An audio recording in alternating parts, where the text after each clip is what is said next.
Hey friends, welcome back to my YouTube channel English for life. So आज की video में हम हिंदू के एडिटोरियल की word to word English to Hindi translation करेंगे और अपने इंग्लिश को इम्प्रूव करेंगे। तो इस वीडियो को अंत तक जरूर देखना, काफी कुछ सीखने मिलेगा यहाँ पे आपको। स्पेशली आपके वोकेबलरी पावर काफी स्ट्रांग होगी यहाँ से। तो चलिए रीडिंग को शुरुआत करते हैं। और अभी तक आपने हमारे चैनल को सब्सक्राइब नहीं किया है तो चैनल को जाके जल्दी से जल्दी सब्सक्राइब कीजिए। और अंत में वीडियो पसंद आए तो वीडियो को लाइक करके शेयर जरूर कर देना। तो चलिए रीडिंग शुरुआत करते हैं। तो एडिटोरियल की हेडलाइन है ग्रीन एंड क्लीन। ग्रीन का मतलब तो आपको पता है, हरा, और क्लीन, स्वच्छ। तो ये ग्रीन और क्लीन किसके लिए उपयोग किया जा रहा है यहाँ पे? एनर्जी के लिए। तो एनर्जी होना चाहिए ग्रीन और क्लीन। तो इसके बारे में नीचे बताएगा कैसा ग्रीन और कैसा क्लीन। सब हेडिंग है इंडिया मस्ट फॉर्मुलेट। मस्ट का यूज करते हैं जब हमें स्ट्रॉन्ग सजेशन बताना हो, कोई को सलाह देने के लिए बताना हो कि हाँ इसे जरूर करना चाहिए। तो इसमें बता रहा है कि इंडिया को जरूर करना चाहिए क्या?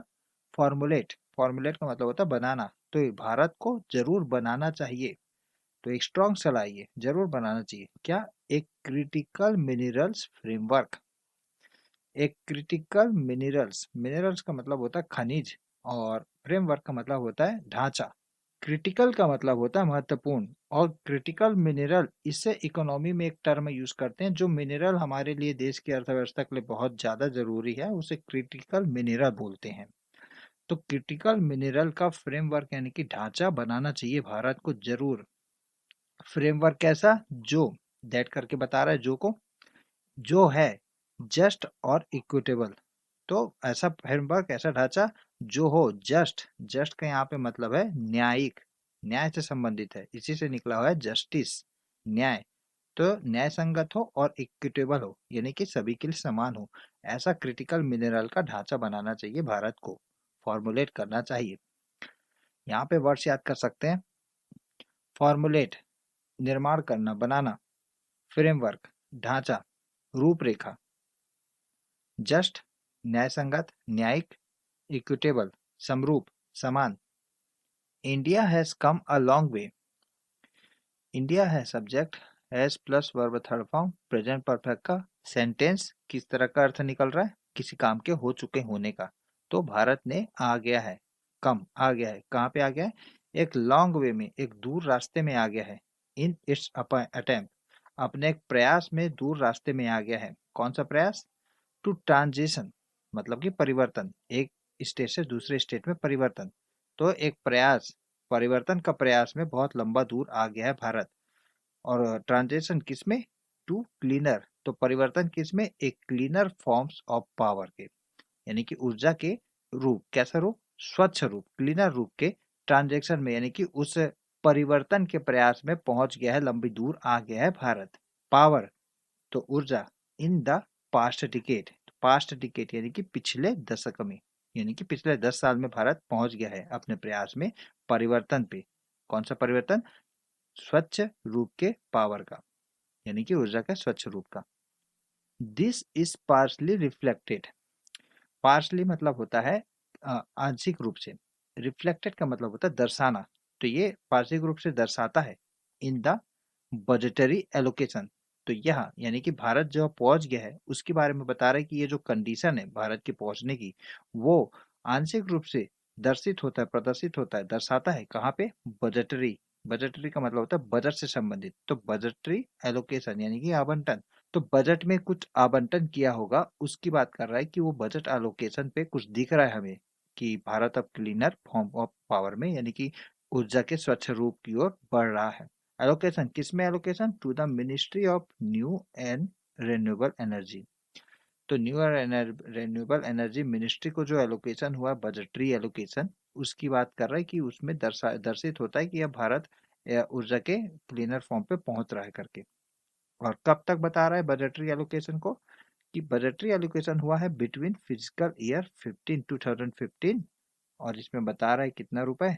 1500 के आसपास, एंड 2500 यानी कि 2025 तक। कितना रुपए?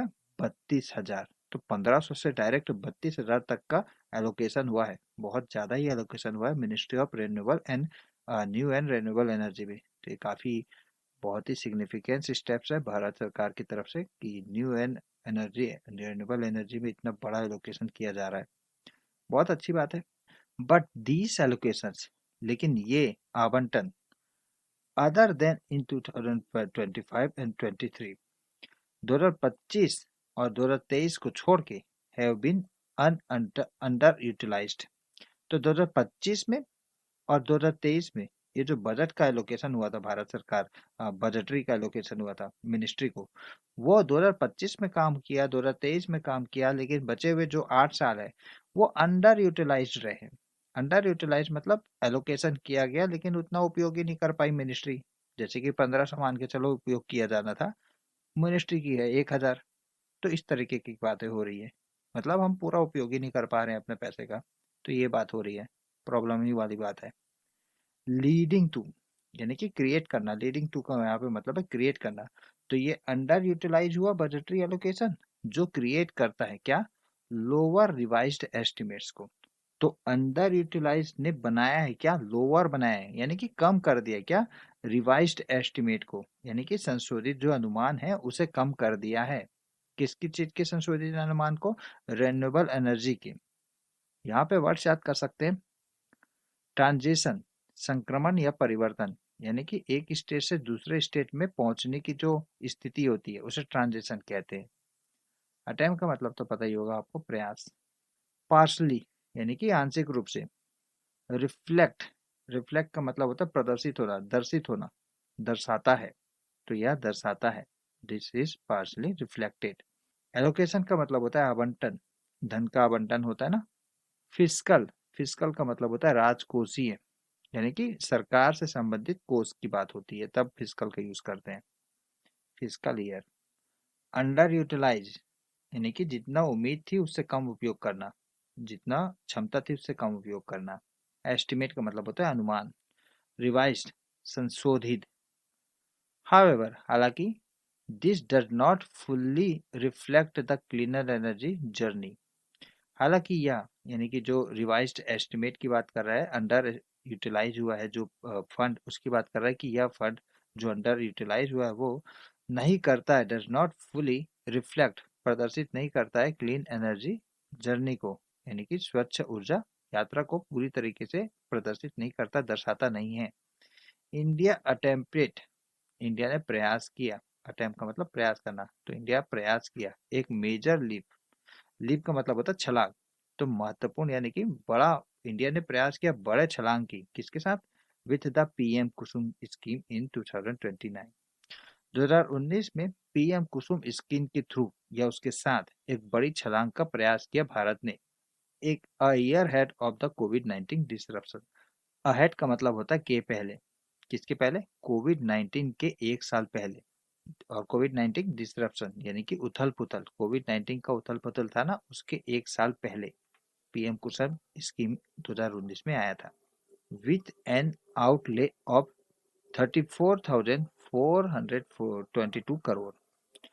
और ये पीएम कुसुम की बात कर रहा है कि पीएम कुसुम स्कीम जो कि मेजर छलांग था, यानी कि महत्वपूर्ण छलांग था भारत सरकार द्वारा, वो किसके साथ था, विथ एन आउटले।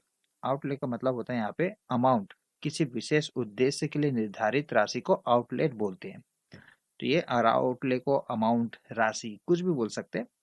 तो राशि, कितनी राशि, 34,422 करोड़ की राशि के साथ पीएम कुसुम स्कीम को 2019 में चालू किया गया था। द स्कीम एनवर्साज्ड, एनवर्साज का मतलब होता है परिकल्पना करना, एनवर्साज वर्ब यहाँ पे अपने सेकंड फॉर्म पे एनवर्साज्ड। परिकल्पना करना यानी कि स्कीम में परिकल्पना की गई थी, पीएम कुसुम में परिकल्पना की गई थी having of grid solar irrigation pumps की। तो एक पंप्स होते हैं सोलर यानी कि सौर ऊर्जा के, इरिगेशन यानी कि सिंचाई के पंप्स होते हैं, वो ऑफ ग्रिड तरीके के एक पंप्स होते हैं, उसकी बात कर रहा है कि उसकी परिकल्पना की गई थी इस तरह के पंप की। And a grid connected solar plants की, सोलर प्लांट्स की भी जो कि ग्रिड कनेक्टेड है उसकी परिकल्पना की गई थी स्कीम में। और ये प्लांट्स कहाँ पे लगेंगे, ऑन अ फैलो फार्मलैंड्स। फैलो का मतलब होता है एक ऐसी जमीन जहां पर खेती किसानी नहीं कर रहे हैं, यानी कि उसकी उपज हो, उसकी उपज आती हो ना आती हो, वो उपजाऊ हो ना उपजाऊ हो, वो मैटर नहीं करता। यहाँ पे मैटर ये कर रहा है कि हमने उसे छोड़ दिया है, खेती ही नहीं कर रहे हैं उसमें, फॉलो कर दिए, परती रख दिए। ठीक है। हिंदी में इसका मतलब होता है परती। परती फार्मलैंड्स यानी कि खेती, खेती वाली भूमि। तो परती खेती वाली भूमि फार्मलैंड्स। तो स्कीम ने परिकल्पना की थी कि एक of grid solar irrigation pump लगाएंगे और ग्रिड कनेक्टर सोलर प्लांट्स लगाएंगे। कहाँ पर? फॉलो यानी कि परती भूमि में। यहाँ पे वर्ड्स याद कर सकते हैं। रिफ्लेक्स दर्शाना, लीप छलांग, डिसरप्शन उथल पुथल, अहेड ऑफ के पहले, आउटले राशि शुरुआती राशि किसी विशेष उद्देश्य के लिए निर्धारित राशि। एनवसाज इसका मतलब होता है परिकल्पना करना। यहाँ पे एनवसाज वर्ब अपने सेकंड फॉर्म पे है, एनवसाज्ड।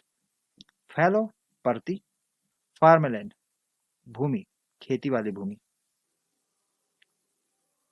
While PM Kusum has received a tepid response, टिपिट का मतलब होता है धीमा, यानी कि कमजोर, धीमा, धीमा रिस्पॉन्स प्रतिक्रिया।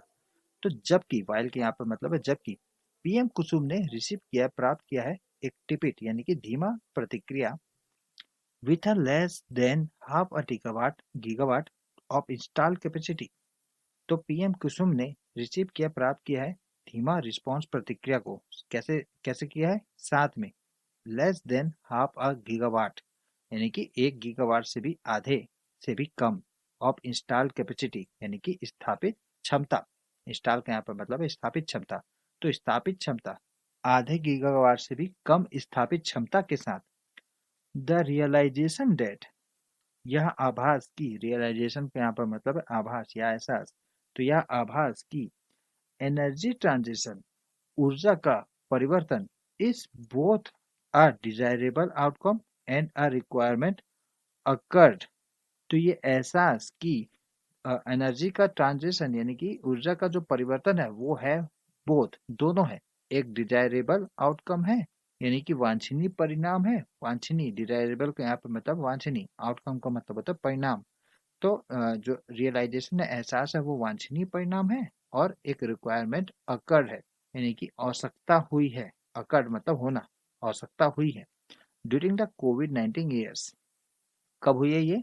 कोविड-19 के सालों पे। कोविड-19 का जब समय था ना, उस समय ये सब रिक्वायरमेंट को अकर्ड हुआ था यानी कि हुआ था, आवश्यकता हुई थी। when there were when there were major supply chain disruptions to coal, oil and gas। when there were major supply chain disruption का मतलब व्यवधान। सप्लाई चेन यानी कि आपूर्ति श्रृंखला में हुआ था। 2000 कोविड-19 पे आपूर्ति श्रृंखला में व्यवधान हुआ था। और ये श्रृंखला किसकी आपूर्ति श्रृंखला? कोल की, कोयले की, ऑयल की और गैस की। तब कोविड-19 के जमाने पे रिक्वायरमेंट अकर हुआ था यानी कि आवश्यकता बनी थी। This led to India pledging, this this मतलब कि इस सिचुएशन की बात कर रहा है। ये जो रियलाइजेशन की बात हुई है ना, उसके बारे में बता रहे कि ये जो रियलाइजेशन है कि एनर्जी ट्रांजैक्शन का किसमें, जो हमारे वांछनीय परिणाम है और जो हमारे आवश्यकता बनी है कोविड-19 के दौरान, उसकी बात कर रहा है कि वह स्थिति लेड टू यानी कि क्रिएट कर दी है, बना दी है क्या? इंडिया के प्लेजिंग को। प्लेजिंग के यहाँ पे मतलब है वचन को। तो वचन देने की स्थिति बना दी है भारत की। और ये प्लेजिंग कौन सा चीज का था? To produce half its energy. It's यहाँ पे किसके लिए आया है? भारत के लिए आ रहा है। ठीक है। टू प्रोड्यूस यानी कि प्रोड्यूस करना, बनाना, निर्माण करना। हाफ आधा, इट्स एनर्जी यानी कि भारत की एनर्जी जरूरतें को, रिक्वायरमेंट को, फ्रॉम रिन्यूएबल एनर्जी से, यानी कि जो खत्म नहीं होती है, जैसे कि सूर्य की ऊर्जा खत्म नहीं होती है, रिन्यूएबल एनर्जी, नवीनीकृत एनर्जी। तो उस तरीके से भारत के ऊर्जा के आवश्यकता को, हाफ आवश्यकता को प्रोड्यूस करना भारत का प्लेजिंग है। बना दिया है किसने? इस रियलाइजेशन ने। इन अबाउट 5 ईयर्स में, 5 साल पे, 5 साल में बनाना है, ऐसा बोल रहा है प्लेजिंग को। ठीक है। फ्रॉम नाउ, अभी से 5 साल पे। और ये प्लेजिंग कहाँ पे हुआ था? एट COP26 इन 2021। तो 2021 में COP26 हुआ था। ये एक संगठन का वो सम्मेलन होता है। यहाँ पे सभी बड़े बड़े देश मिलते हैं जलवायु परिवर्तन से निपटने के लिए, कॉप में। तो वहाँ पे भारत का प्लेजिंग बना था, यह रियलाइजेशन यानी कि भारत का वचन बना था कि भारत प्रोड्यूस करेगा एनर्जी को, अपनी आधी एनर्जी की ज़रूरतों को रिन्यूएबल से, नवीनीकरण से, अभी से, जो कि अभी 5 साल है, अभी से 5 साल पे। यहाँ पे वर्ड से याद कर सकते हैं, टैपिड धीमा, इंस्टॉल्ड स्थापित, कैपेसिटी क्षमता, स्थापित क्षमता, रियलाइजेशन एहसास, ट्रांजिशन परिवर्तन, एक स्टेट से दूसरे स्टेट में परिवर्तन की स्थिति, आउटकम परिणाम, डिजायरेबल वांछनीय, रिक्वायरमेंट जरूरतें, डिसरप्शन व्याधान, प्लेजिंग वादा। तो यहाँ पे हमारा डिस्कशन समाप्त होता है। कैसा लगा आपको हमारा डिस्कशन, हमें कमेंट सेक्शन में बताइए। अगर आपको वीडियो पसंद आ रही हो तो वीडियो को लाइक करके शेयर जरूर कर देना। वीडियो पसंद आए तो लाइक ही तो हम मांगते हैं। और अभी तक आपने हमारे चैनल को सब्सक्राइब नहीं किया है तो चैनल को सब्सक्राइब कर दीजिए। मिलते हैं आपसे एक नए वीडियो में, तब तक के लिए बाय, जय हिंद।